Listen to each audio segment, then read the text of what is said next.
شہرت سے شدید ڈر لگتا ہے۔ اگر دل کی بات کہوں تو مجھے شہرت سے شدید ڈر لگتا ہے۔ مشہور ہونے کا ایک بڑا مسئلہ یہ بھی ہے کہ لوگ آپ کو خاص سمجھنے لگتے ہیں۔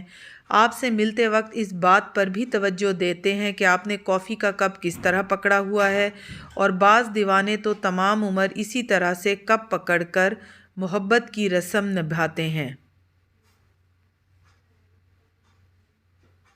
آپ کے استعمال شدہ ٹیشو پیپر کو پیار سے اپنے پرس میں ڈالنے کی کوشش کرتے ہیں، آپ کے بارے میں حساس ہو جاتے ہیں، آپ سے امیدوں کے دھاگے باندھ لیتے ہیں۔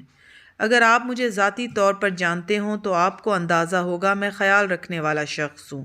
گلاس ہو یا دل، میں دل سے کوشش کرتا ہوں کہ مجھ سے کچھ نہ ٹوٹے۔ میں تو غصے میں بھی کچھ نہیں توڑتا۔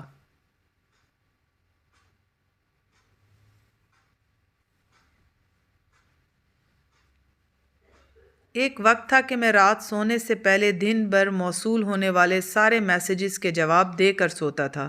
کسی کی کال مس ہو جاتی تھی تو دوسرے دن تک اسے کال بیک کر کے پوچھ لیتا تھا کہ آپ کی کال آئی تھی، مگر اب ایسا نہیں ہو پا رہا۔ پچھلے دنوں میں نے اپنے تعلقات کا تجزیہ کیا تو ایک بات سامنے آئی کہ میرے صرف وہی تعلق زندہ ہیں جنہوں نے مجھے سنبھالا ہوا ہے۔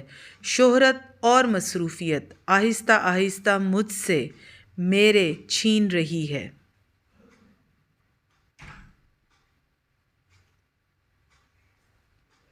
یہ دیکھ کر دل کو کچھ ہوا، کیونکہ میں تو پہلے ہی اپنے مقصد تک پہنچنے کی بہت بھاری قیمت ادا کر رہا ہوں۔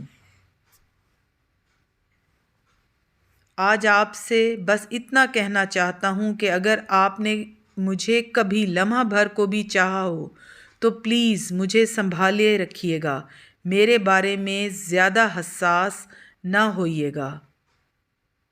اگر میں کبھی آپ کے میسج کا جواب نہ دے سکوں، آپ کو کال بیک نہ کر سکوں تو اس بات کو انا کا مسئلہ نہ بنائیے گا کہ انا انسان کو اندھا کر دیتی ہے۔